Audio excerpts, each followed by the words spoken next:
add myself to the stream. There we go. But let's see. Oh, the color is horrible. The lighting is horrid. All right, y'all talk to me. God, the light is horrible. Okay, y'all talk to me. How are you? Man, it has been a minute, right? Hello. I had class all last week and so much stuff going on. And then after class, I needed to kind of decompress. I couldn't get out of that moment. The light is still horrible on this. Let's see. It is dark in my room, in my office, and I've got the light on, but it is just horrible. Is that a little better? All right. Hello, everybody. Thank you so much for joining me. My name is Michelle Johnson, and I'm just going to share just a couple of things, and I want to encourage you as well. If you've got any questions, I've got about 3 questions that have been posed to me, and I want to make sure I'm answering those questions and providing some information. So definitely, if you've got a question, post it in the chat. You have to allow StreamYard to show your name for me to see you. Actually, I'm looking online. So if you would go ahead and allow StreamYard to do that, and then we'll be able to see your response as you come on the chat. So I talked today about the number 1 reason why businesses fail. And this light is driving me up, and we may have to make some on the spot adjustments here. Listen, I got stuff. This is my ring light, but it just feels like, I don't know if it's because I've got it. Let's see if I raise it up. Okay. Is that better? And then I got this, that my microphone is usually in the sky. Y'all, I'm making some equipment changes. My folks gonna be mad at me. And I still don't like any of that. What is, okay, maybe I hit the wrong. Okay. All right. None of this is looking right. Y'all talk to me. Why y'all laughing at me? Hey, Kathy. Hey, David Frazier. How are you? Listen, this is not working. Okay, hold on. I'm on the wrong setting now. Okay, now we're getting back to the right setting. Okay. I'm not on the right setting. There we go. Bright. Okay. Whew, is that a little better? I think that's a little better. Okay, cool beans. So I talked today and I put up a post about the number 1 reason why businesses fail. And I talked today about supply and demand. How many of you remember Econ 101? So we basically have to go back to Econ 101, right? And now I have to be honest, I love economics. I love talking about how money moves and how streams flow, because you have to understand the movement of money. If you are, thank you, Miss Kathy. Thank you so much. If you don't understand the movement of money, then you will not understand how to be successful in your entrepreneurial pursuit. And what I find is so many people get started. I'm in a inner circle mastermind type group, and there are probably 10 of us. And I'm bowing down. I'm learning, man. I love getting around people who push me to excel and to learn.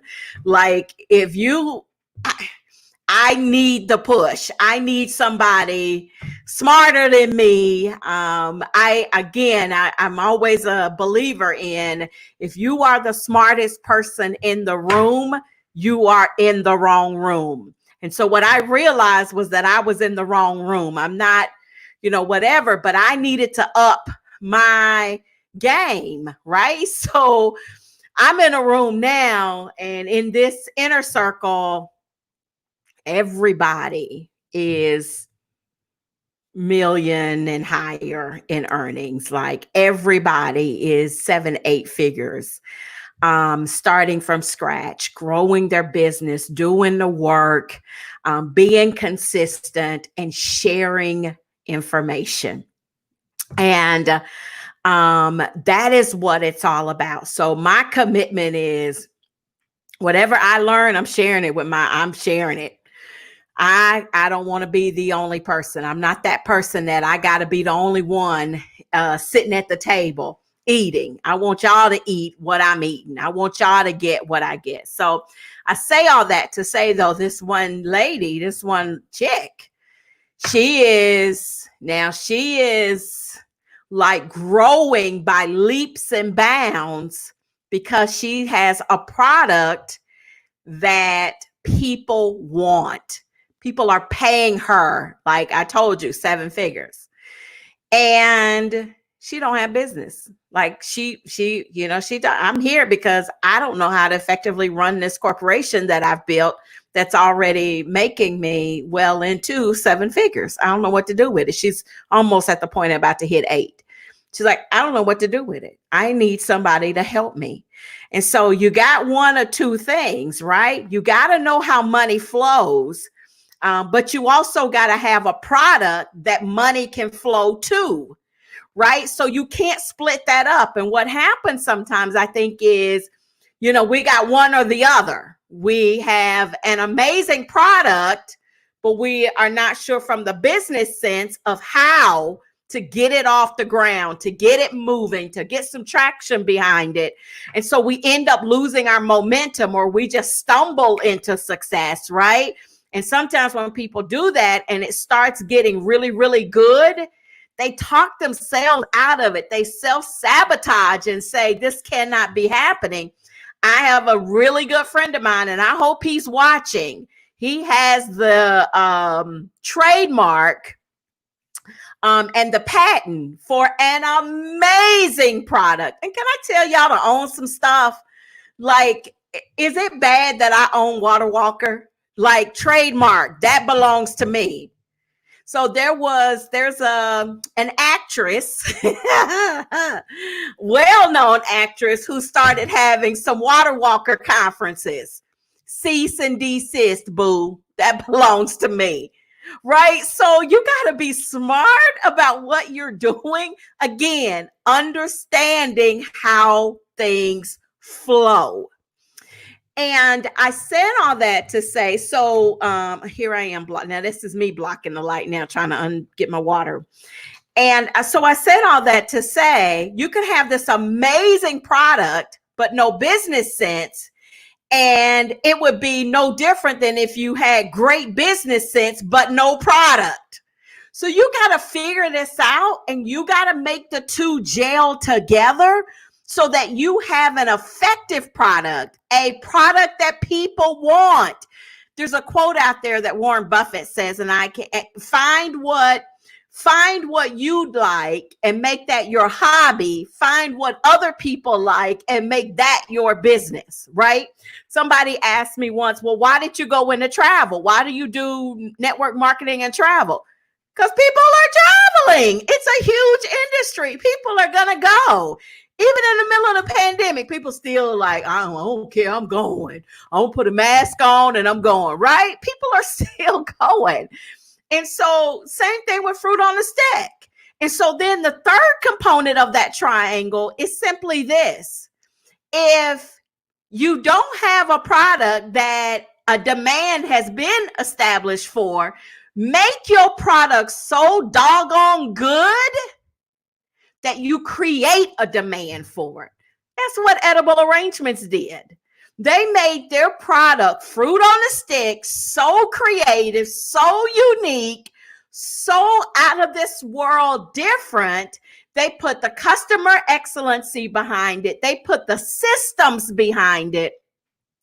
And they made it a household name. They created a market for fruit on the stick, right? So you got to make this triangle work for you. You either got to have the product and learn the business sense.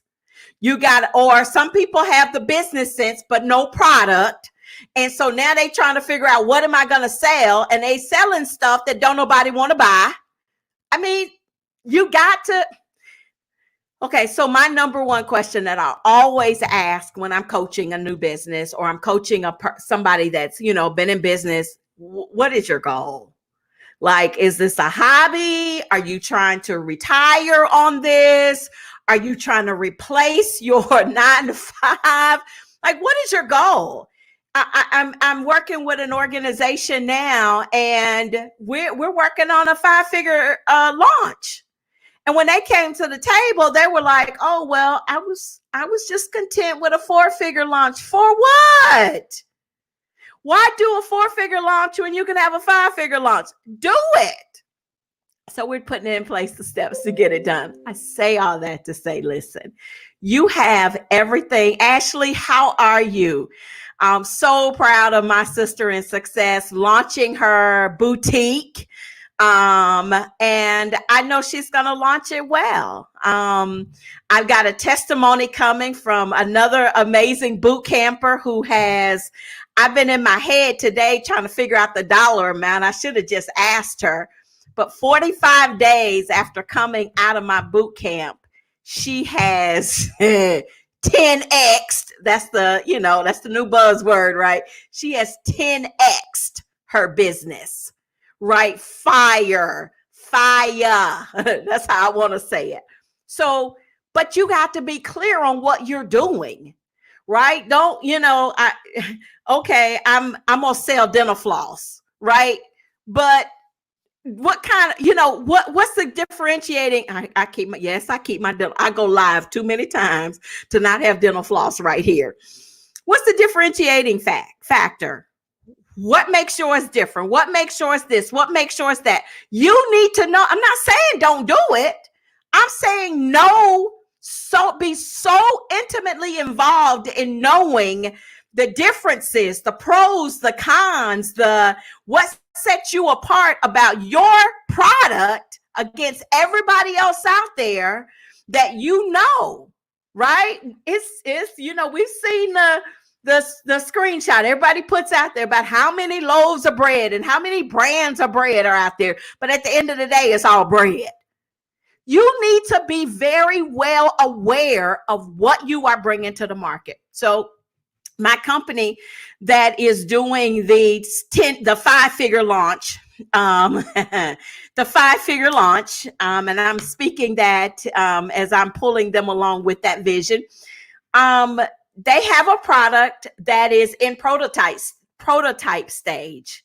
So we're at manufacturing stage, right? This is so exciting. I love what I do.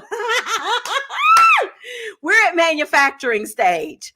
And so, as we were strategizing last night, it was like, no, don't get 2,000, widgets. Get 5 widgets. Don't go out and buy 10,000 of it. Listen, y'all get so excited about your thing, and I get it, but you got to test your market. You got to make sure your market is ready for what you're bringing, right? So let me give you an example, okay? Y'all know the story. First edible arrangements in the state of Alabama. Nobody had ever heard about it. First of all, I started off with, when you hear me say edible arrangements, what do you think of? That was my first question, is like, when you hear me say edible arrangements, what do you think of?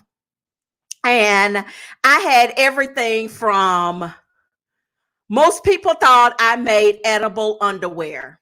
No joke. That was the number one response that I got was this chick makes edible underwear. I cannot tell you how many times people ask me what flavor of underwear do you sell? And I'm like, boo, this is fruit. This is not that. I'm sorry to disappoint you. But this is not that, right? But that was the number one thing. I'm working with another young lady, and she has a beautiful logo, but her logo shares nothing about her business. So we're changing her logo and her tagline because people want to know what you sell. Eating flowers, right? Okay. Y'all having too much fun, Dorothea and Jennifer. Right. So it's like, you've got to test your market. So then I started testing the market. If you could get a piece of cantaloupe on a stick, arranged like a flower, and I had pictures, prototypes, right? So that's what we're doing with this new product. We've got a prototype we're working on. And we're going to, do the graphics on it and put it out there and see what the market says.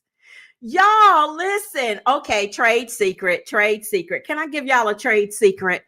I probably should do this within the confines of my own inner circle group. Some of them are listening in now, but trade secret. When you are launching a product, you don't necessarily have to have the product. When you are launching a new book, you don't necessarily have to have the book written when you launch it. When you are launching a new training course, a new masterclass, a new whatever, you don't have to have all the pieces to get the launch out there. Case in point, okay? Rachel Rogers, think, oh my gosh, she's phenomenal. Hello, 7. Amazing young lady, making well over 8 figures. She did a launch of her new book today. The numbers from people buying her book are so fantastic. Now listen, her book don't come out till I think it said either March or May of 2021. That is when her book comes out. But she launched it today, pre-sold it, probably sold out. This is Harper Collins, right? So this is the creme de la creme of publishing. They want to make sure that there's a demand for her product, right? So she's probably sold out because I'm watching all the comments. I'm watching this, right? So what we do is we say, okay, I'm going to do a new training program. Okay. And I'm going to sell this training program and I'm going to do this. And we do all of that. Then we say, okay, now I got to go develop all the modules, all of this how do you know somebody's going to buy your training program? So why put in the effort of creating 2 and 3 weeks worth, a month worth of whatever of product that you ain't even sold yet? Pre-sell it. Do a pre-launch. Stir the interest. See if people are going to buy it. See if they're interested in it, right? Put your prototypes out there. Let people start, and then let a select do if. And one of the things we did before we opened Edible Arrangements was I did a focus group. I made some arrangements when I could. Now, at some point, I couldn't make arrangements. So when I couldn't make arrangements, guess what I did? I came to Atlanta and I bought an arrangement and brought it back to Huntsville, did a focus group and said, tell me what you're doing. Well, you guys remember I did an artist. So as I'm managing this artist and we're about to release this song, before we released it, I did a focus group and I said, okay, I need I need 50 listeners in the room from a varied demographic. So now let me say this. Stop picking your friends to be your demographic to tell you how they like your product or your book or your service or your whatever. Your friends like you. And sometimes your friends don't want to hurt your feelings. They don't, maybe y'all, whatever kind of relationship, maybe they don't want to, whatever. Maybe they like, that there's some perks and benefits with being your friend. And so they don't want to. And listen, I'm trying to get to these comments, but I'm talking so much, I can't put the comments up. I love y'all. But get you a diverse group of people and stop picking in the same pond. Ooh, somebody need to hashtag that. Quit picking in the same pond. Because you keep picking in the same pond, you're getting the same feedback and the same information. Find you a group of people that, sometimes I see people do stuff and I'm like, okay, you ain't really got no true friends around you, or you would have never done that. Right. And I'm telling you, I hope I tell my close friends this. I tell my daughters this. My daughters are my worst critic. When I tell you they are my worst, I'm just telling you, but you have to give people around you permission to be honest, truthful, and flat-footed with you. If not, you're going to keep doing things that are not giving you. Now, listen, I'm not saying people who don't, y'all hear me, right? Because there's some people who, it doesn't matter what you do. They don't want to see you succeed. I ain't talking about all that. I'm talking about with wisdom. I have to say, put all these disclaimers out there. With wisdom, get you a group of people. There we go. Thank you. You need a challenger, balancer, and a cheerleader on your personal board of directors. Boom. There you go. Thank you, Miss Rashida. I love my sissies. Thank you, my dear. That is so right. And you can't get mad when these people show up. You can't get mad when they tell you, baby, go back to the drawing board. Baby, you're not ready. So a part of your focus group then is for that feedback. That unadulterated, tell me the truth, because listen, I care about what I do. I care. Anybody that's in my boot camp, y'all already know. I've asked y'all 1,000 times, tell me about this boot camp. Number one, I sold it before I wrote it. I'm not telling y'all something I ain't done myself. I sold it before I wrote it. So I sold it. Filled up the seats. I had a goal, filled up the seats that were a part of that goal. And that first go round is then when I wrote it. The second time I rewrote it. I didn't rewrite it completely. I added.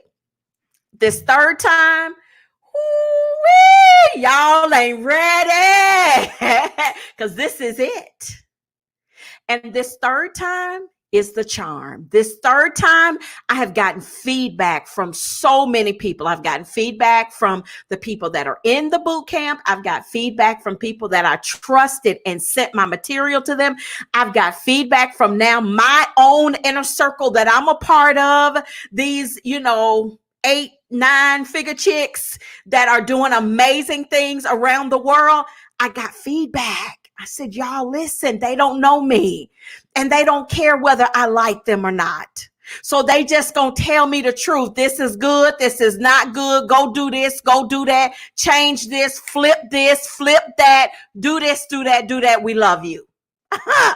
And now I got my marching orders. Right. But when you are the smartest person in every room you are a part of, who is that person that becomes that rub that you need to push you into excellency, to push you into elevation, to push you into to execution? Because if you don't have that rub, you will stay in the same place, being so very comfortable, doing the same things, and you'll look up and it'll be 2021. And then it'll be 2022. And we will have this conversation over and over and over again. Find you a product that people like. Find a service that you know is a niche for you and your business, and go. Price it correctly. Don't price it according to what your friends think they ought to pay. I remember somebody told me, who in the world is going to pay $80 for some fruit in a basket? And I wanted to tell them, you want to see my P&L? I'll show you. I can show you better than I can tell you. And I even had employees to say, I told them they should get this. So they would sell the smallest and the smallest and cheapest product in my catalog of products because they were selling according to their pocketbook. Stop selling stuff according to your purse and your pocketbook, and sell it according to the demographic of who desires yours, who needs it, and according to the value that you bring with that product.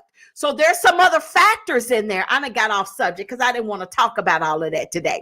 But what I'm saying is, but that's what my employees would do. They would sell. I got them but I can't even remember, y'all. I've been out of edible arrangements world so long.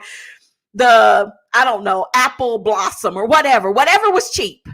That's what they would sell. I'm like, did you not add chocolate to it? Because chocolate was a 100% margin to my bottom line. Like it was what you ain't add no chocolate to. Look, if you gonna sell, there you go. That's it. That's it right there. Stop counting everybody's money and comparing everybody's money against your pocketbook. That's what I'm talking about. Oh, thank you, Miss Shannon. I have this is my blue Yeti. I am starting my Pivot to Profit podcast soon. Stay tuned for more information. So I needed to know that my mic was going. My mic sounds nice. Check one. Okay, I'm sorry. I done went back 20, 30 years with that one. Thank you, Miss Shannon. But this light, we see this light ain't gonna make it. I got to get another light. So the triangle. Make sure, thank you. Check two. Make sure you've got a product that people want to buy. And if they don't, create a demand for it. So this prototype that we're doing, we're creating the demand. We are creating the demand. When I tell you, so that means creativity has to come into play. Excellence has to come into play. All of that has to come into play. I have to point out my sister, Jennifer Yoakley, her creative gin and juice. Every time I say it, I'm like, boom. Boom. And all I can tell y'all, well, I won't say, I can't say, but gin and juice, right? It has a ring to it. It has, okay, so I'm gonna leave her alone right now.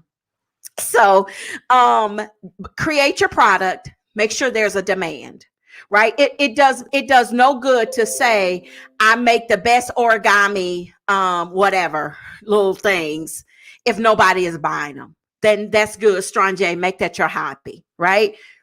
Create a product that people want. And then if it's not, if you don't see where there's a demand, can you create a demand for it? COVID-19 has created a demand for masks. Everybody's selling masks. Everybody. My Nordstrom's app got mask, right? Bloomingdale's mask. So there's been a demand created for it. COVID-19 created a demand for, I don't know if you looked at TVs, 55 inch and higher, you cannot find them in a TV. They created a demand. In fact, a news article said today that the TV sales are higher than they are during Christmas holiday season when people are really buying TVs. It created a demand. We created a demand. You got to understand that you can create a demand, whether it's something fashion forward, something, the pocket things, the men with the handkerchief. A demand was created for those, right? People are moving out of brick and mortar, Ruth. So a demand has been created in the last 5 to 7 years for food trucks. And so I'm consulting with a young lady in Maryland about a food truck. I've got a gentleman in Alabama, a food truck. Ruth in Orlando, food truck, right?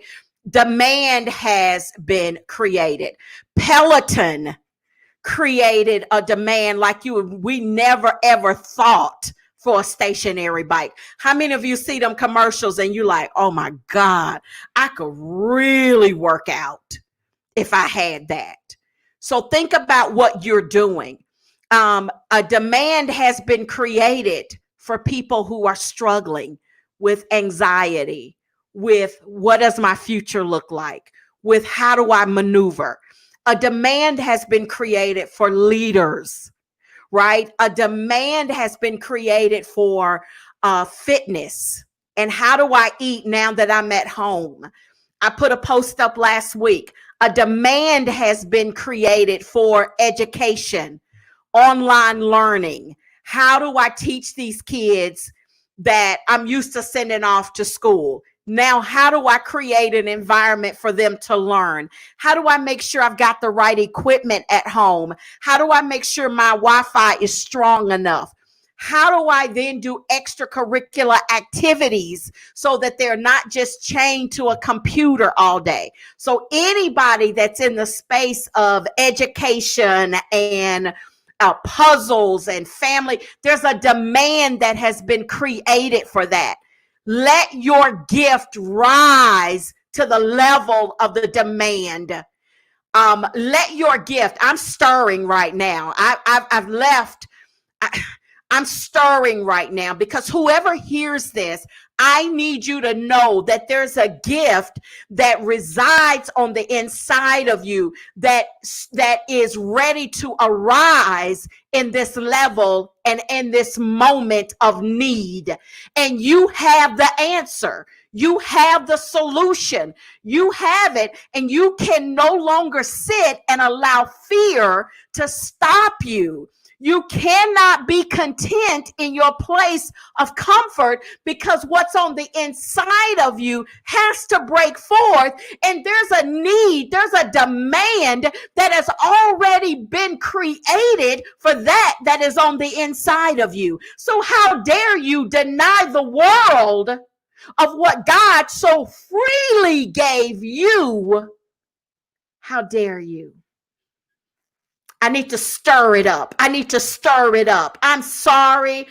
Forgive me, but I need to stir some people into their level of excellence, into their level of productivity, into their level of execution, because you got this idea and you keep going back and forth and back. And let me just tell you, honey, I don't know who I'm talking to. You asking the wrong people. You asking people whose mentality has not been changed to a point that they can even fathom 6 figures, less known the 7 figures that God wants to bless you with. So how can you ask a 3 and 4 figure mentality about the success of your 7-figure business? I quit. You're asking the wrong people. Switch your circle. Switch your surroundings. Listen, there's nothing wrong if you make 3 and 4 figures. I'm not saying that. I believe everything, whatever place you desire to be in, I will celebrate you in that moment and in that place. How did you know I was just talking about you? In that place and in that moment, I'm going to celebrate you. But stop asking people who desire no more than where they are about your 7-figure business. They can't fathom it. And so what you're doing is you're giving yourself then excuses to stay in the same place, because you're looking for that validation, that confirmation, and you can't get confirmation because they can't see it. But the question is not, can they see it? The question is simply this: do you see it? Do you see it? Can you see it? Can you believe that there is something greater, that there is some higher heights, that there's some deeper depths, and that with your entrepreneurial gift that's stirring inside of you, there's going to be some major things that occur? Doesn't matter. Boutique, wellness, coaching, lifestyle management, leadership training and development companies that are going to other organizations to teach conflict resolution, which is so very needed. There is so much that is needed. There's so much of a demand that has been created. People now sitting in front of their TVs, their screens all day. There's so much. There's such a niche of what you can feel. Apps, technology. Dig deep. What's missing? Think about the things that you desire to have that are not yet. How many of you have had a great, I'm going to tell you, anybody who's ever followed me for any period of time, y'all know back in 2009, 2010, my number one complaint, and I put it on Facebook so much so, if you follow me back then, most of y'all didn't follow me back then. I didn't follow myself back then.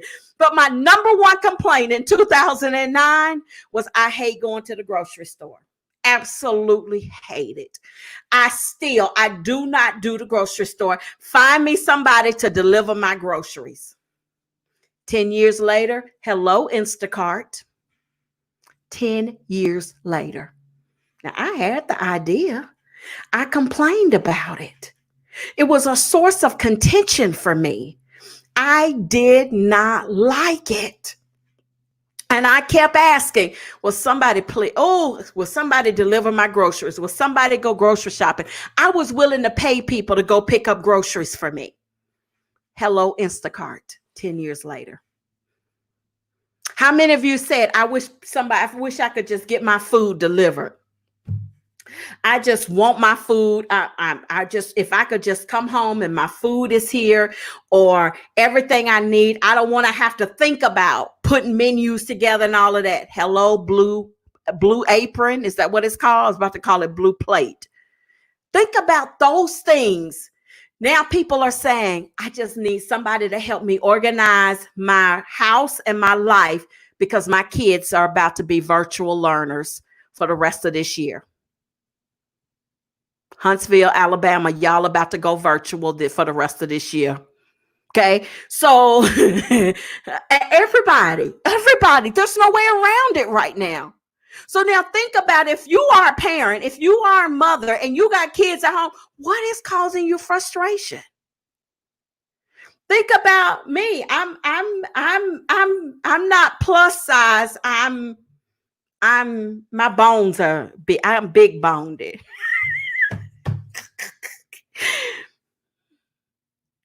I have a friend who opened a shoe store because she wore a size 14 higher.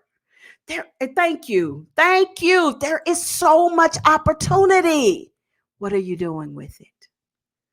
What are you doing with it? Are you still sitting and doing nothing? And listen, some of y'all have so many amazing ideas. Thank you. See, she said I was fluffy. Thank you, Miss Princess. I'm big bone. There's so much opportunity out there. What are you doing with it? There is so much. All you got to do is, let me tell you,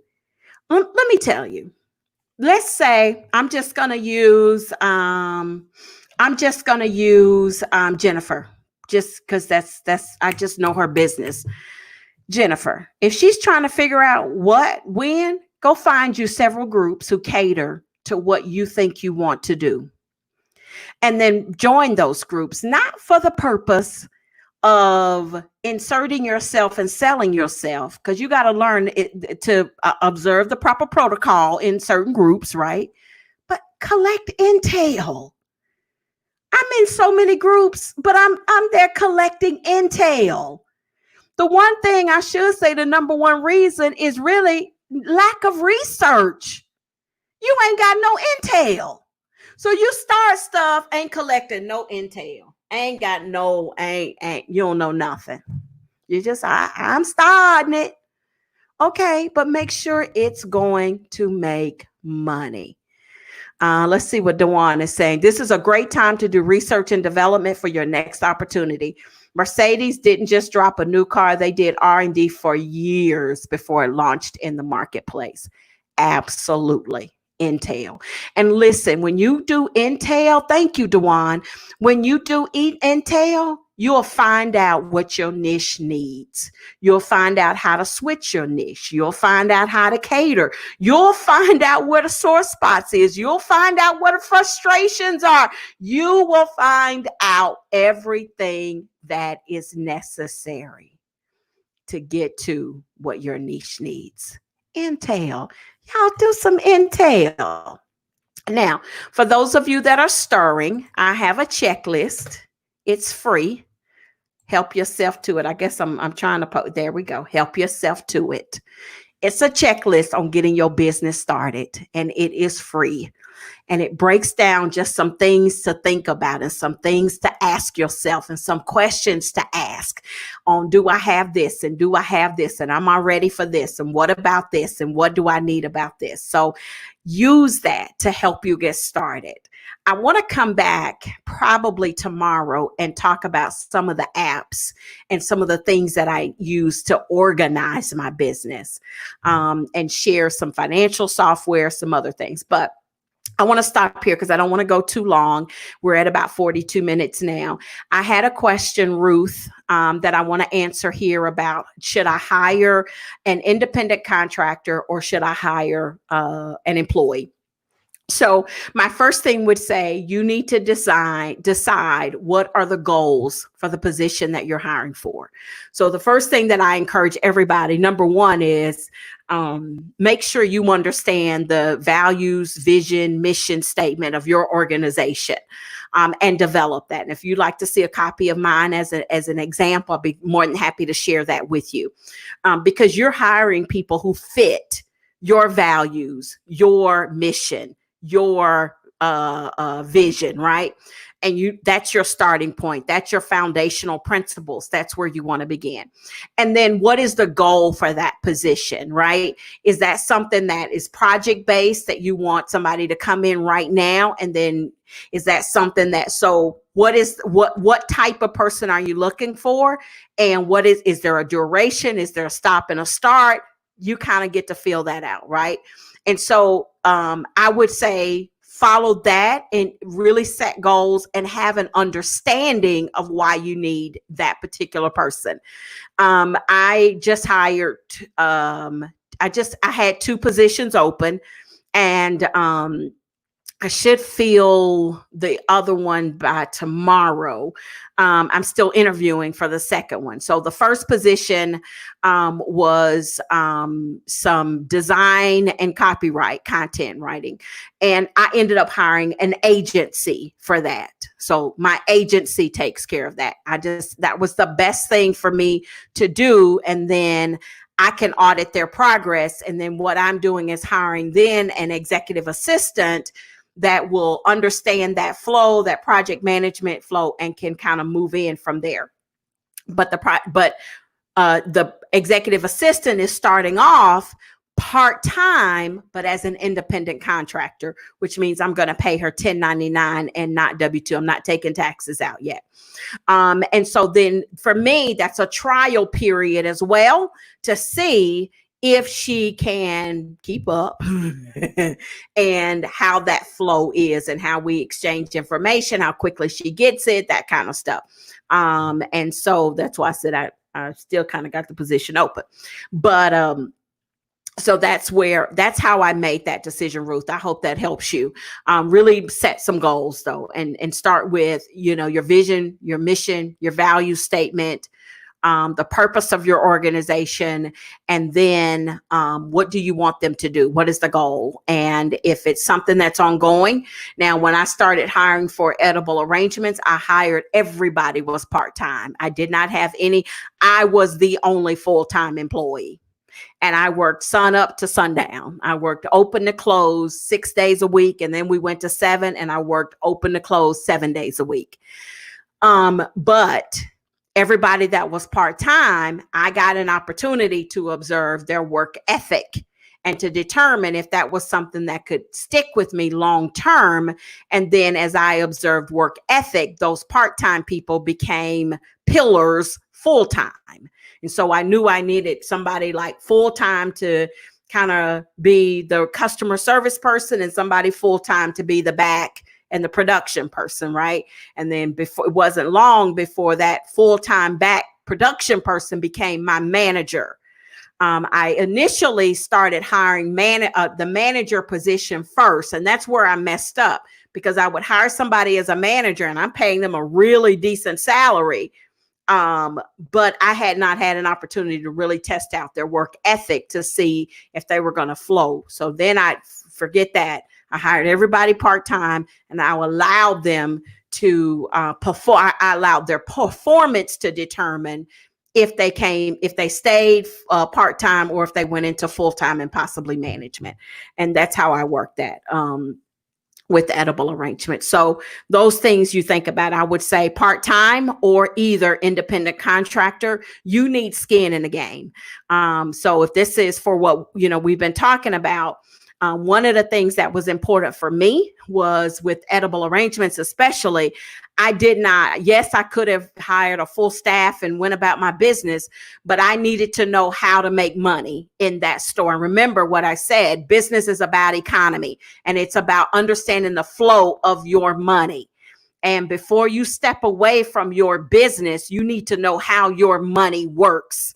You need to have your QuickBooks in place. You need to know what your cost of goods sold is. You need to know what it takes to make money. You need to know what your break-even point is. You need to know how you make money in your business, and you need to know how to manage that and know. So when my fruit costs started going above a certain percentage, then I knew something was wrong. And when it kept going up, because I'm looking at it every single month, then what I realized, somebody is stealing from me because I'm buying too much fruit in conjunction to my revenue numbers. Do you see what I'm saying? But if you don't have those baselines, you won't know that. And so I set up a little surveillance, because I got a little ghetto in me too. You ain't gonna steal from me and I'll figure it out. And I found out they were walking pineapples out the back door. They were walking strawberries out the back door. Come on now. So I'm surveillance. I'm hiding, looking. I want to see what's going on. Oh my God, did I just tell y'all that? You better believe I did. I'm serious. I found out somebody was stealing money from the till. So I hid a camera because I wanted to know. And what I discovered was a twofold thing. Somebody had rigged my back door so that they knew how to get in the door. So they was leaving when everybody else was leaving, but they had rigged my back door so that they knew how to get in the back door after hours, and they were the ones that was closing, so they weren't setting the alarm. They were pretending like they were setting an alarm when everybody was going out, because by this point I wasn't in the store till close. But I noticed that the money kept coming up short in the till. My deposits weren't right, because I'm looking at my reports every single day. I'm looking at my money. So for people that say they've got this coffee shop mentality that I'm going to start a business and I'm going to get, sit around Starbucks and chill and cross my legs and look cute all day. No, you got to roll up your sleeves and work. You got to know how money flows through your business. What'd you say, Shaquan? I forgot I owned a clothing store. You were amazing. So Shaquan Austin, hello, my dear. This is one of my sons. He worked for me at my boutique. I had y'all serial entrepreneur. I had a boutique in downtown Huntsville, and I want to do a boutique again. I haven't decided. I need a buyer. I need somebody to do it for me. And just run it for me, and I'll take care of everything else. I'll just run it. But Shaquan was so amazing. One of the best. So I love you, Shaquan. Just an amazing young man, an amazing servant leader, just an amazing young man. So glad to see you. Yes, Jennifer, I used to own a clothing store in downtown Huntsville. So I love it. I've got an online model that I love, but I just don't have time to go. I'm not fashion forward. Number one, I have to have people to take care of me and tell me, see, Latanya, you did know that, didn't you? So my Posh, my boutique was a different kind of boutique though. We got so like, let's say we got a lot of stuff from Nordstrom's. I love Nordstrom's, and from Macy's. And so if not to Huntsville, it'll all be online now. But you're so funny, Shaquan. But when people returned stuff, back then they weren't putting a lot of stuff back on the shelf. So if it was returned and it was still in good condition and they discontinued it, Overstock, there you go. It was Overstock.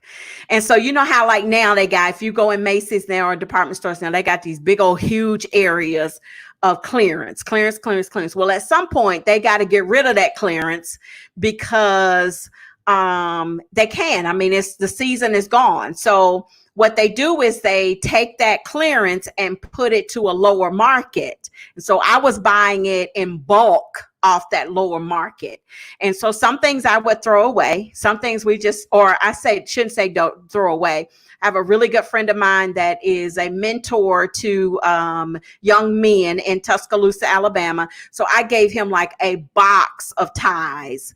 I had at one point like 50 Coach handbags that were probably about 50% off because I got them at such a low price. So we had Cole Haan, we had Tory Burch, we had, but they were Overstock, and sometimes in some cases they were a season off. But Posh is personal people. Yeah, right. So I have to dig up. See, Shaquan, you're gonna make me dig up a picture and post it. And so we were one of the first stores. They were doing a special project in downtown Huntsville and starting innovation in downtown Huntsville and was looking for businesses. So it was a prototype, and we did it for a while, and then it just got to be, my schedule was crazy, got to be too much, couldn't find, didn't have time to really go shop for product and stuff like that. So I'll post some pictures of Posh so y'all can see. It was Posh Couture. And I may do it again. I may do something similar. I like the name still, Posh Couture. But I just need somebody else to take care of it. Somebody else to do the shopping, somebody else to just make sure the product is there. And I'll work the systems behind it. So anyway, there you have it. Don't know how we got off on that, but Ruth, I wanted to answer that question. Any other questions? Y'all go get the checklist. It'll really bless you. Stir up what's on the inside of you. Answer problems. Yes, Posh Couture was me. But now, Latanya, I didn't tell people I owned Edible Arrangements till I was about 2 to 3 years in. Sometimes you got to do things in stealth mode. So if you really didn't know, I had so many people that would come to edible arrangements, and I would be at the counter and they'd say, man, whoever's the owner has an amazing idea. And I say, okay, great. I'll let her know. Just straight face, because sometimes. All right. Anything else? Any other questions? This went much longer than I expected, but it was such a good conversation. I can't wait to get my podcast started. I'm so excited. All right, y'all. I love you madly. Have an amazing night. Let's see. Don't forget to get this. Don't forget to. Yeah, don't forget to get this checklist. If you're in my boot camp, you should already have it. All right, love y'all.